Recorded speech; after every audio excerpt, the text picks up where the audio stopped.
Hey, how you doing? Welcome back to the channel. We're going to do something a little bit different today. It's a beautiful day, and I thought, well, I might as well come out in the boat and answer a few questions that I've been getting about the RVing series. Other RVers are asking me these questions, and some people that are doing research for the future are asking me a lot of questions. So I thought I'd pick some questions, go through them and answer them, and then, everybody can be informed. So let's get into it.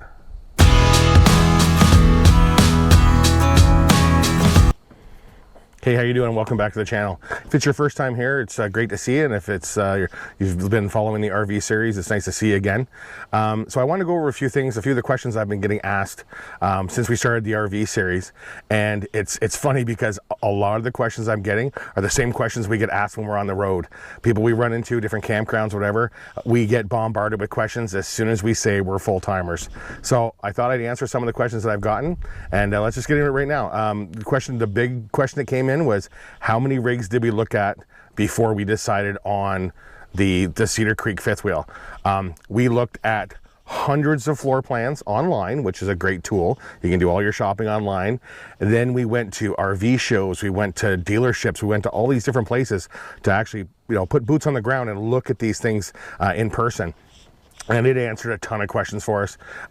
We had a list of things that we had built up where we had said, okay, we like this quality of this rig, we like this quality of this rig, we like this accessory, we like this floor plan, we like this kitchen, etc., etc., etc. So we went through all of that stuff and we built a checklist in a book, and we went from 250 rigs that we had looked at online and in person, and the wind's picking up, hopefully it won't be too bad. We looked at a whole bunch of different ones, and I think we started at 250 and we just kept bringing it lower and lower and lower until we got down to 3, and we said, okay, between these 3, whichever one of these 3 we find at the price point we want to spend, that's what we're going to buy. And then we ended up finding the rig we got, so that's the one that we ended up purchasing. So there is a lot of research, you have to figure out what things are going to make it more enjoyable for you, or for the size of the family, or the two of you, or if you want a bigger kitchen, if you want a bigger bathroom, things that are important. So you need to go through all those floor plans and figure out what floor plan is going to be best for you, because everybody has their own tastes, right? The next question we got that was big was, why did we settle on a fifth wheel? Very simple, the size. You have the height, you have the width of it with the, ours has opposing slides, so the whole back end of the fifth wheel opens right up. We absolutely love that.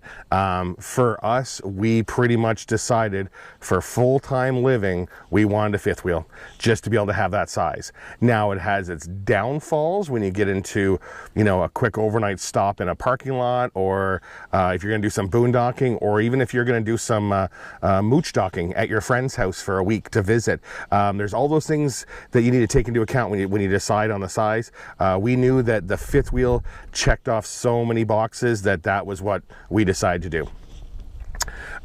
Next one I get is why we chose Moby, our Ram 3500 dually. I'll be doing a separate video about the truck there in the next little while anyway.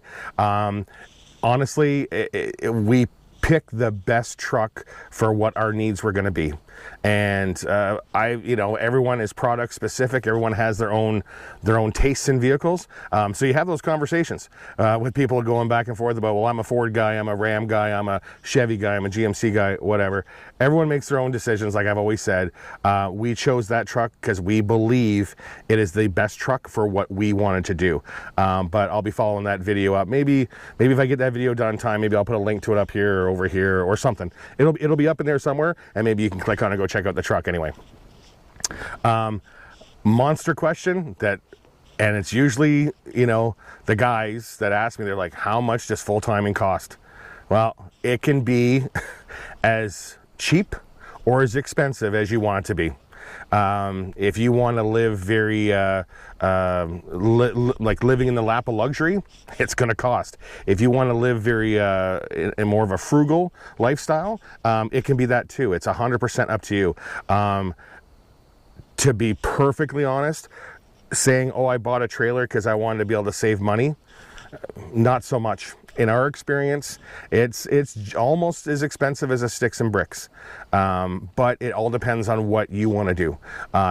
You definitely need to do the research on it. You definitely need to figure out, okay, you know, how much rent am I going to be paying at an RV park, or if I'm going to be seasonal, weekly, daily, monthly, whatever. You know, you have to do budgeting just like anything else.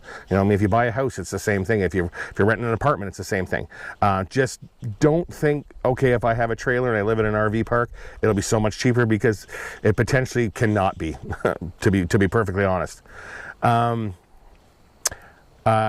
This last question, it took us a while to kind of, myself and my wife, we talked about it for a little while about how are we going to explain this. And I said, well, let's just be honest about it. And the question we get from a lot of people that are researching, not necessarily doing it, but the people that are researching is, how do you get along with your spouse in such a small space and you're together 24/7, 365? Honestly, it's not that it's hard. It's just you need to understand, I guess the biggest one is you have to understand that not every question is an accusation. I think I would narrow it down to that simple point. Not every question is an accusation, because when you're dealing with a trailer, a Class A, you know, fifth wheel, bumper pull, whatever, there's checks in the box for everything. Is like, is this hooked up right? Is the pin put in? Are my wires hooked up right for the lights? Is everything put away? Are the slides free to come in? Like, there's this monster checklist of stuff that you need to understand and definitely have a checklist as you go until you become, you know, very fluent with it. And you know it becomes second nature. But when you hop in the truck or you hop in the front of the Class A or whatever, and you look at your spouse, she looks at you, you look at her, and you say, hey, is the water pump off? Oh, hey, is this hooked up? Oh, hey, did you put the stuff from the sink into the shower so it doesn't fall off? Those are just questions. They are not accusations of, I don't believe you know what you're doing. It's, you're covering your butt on both sides. If it pops into your head, ask it, because it's just a question. And as soon as you can get past, it's just a question, not an accusation, it will make your life so much easier. And I'm not going to lie, we had to learn that the hard way in our first year, because we had our first year of full timing was a bit bumpy. I am not going to lie. Maybe we'll sit down and have this was our first year experience, and we'll just be 100% honest. No points to stick with, no script, no nothing. Maybe we'll just sit down and we'll just talk about it for everybody, and we can put it all on the table. I'll talk to my wife and see what she says. You never know. But anyway, those are my, of course, it's a top 5. Those are my top 5 big ones. Honestly, keep the questions coming. I really appreciate it. Feel free to, you know, you can like, subscribe, comment, whatever, but I would really like you to comment, because I would love to answer people's questions about RVing, because it's just like being on the road when I'm answering your questions on the channel. So keep those comments coming. You know, if you see a video that you like it. If you have any questions, comment whenever you want. You know, I mean, I'll be more than happy to talk about it, because I love talking RVing. Okay, well, that's all I got for right now. There'll be more videos coming up. Hope you enjoyed this video, and keep the comments coming, and hopefully we'll see you on the road. Take care. Cheers.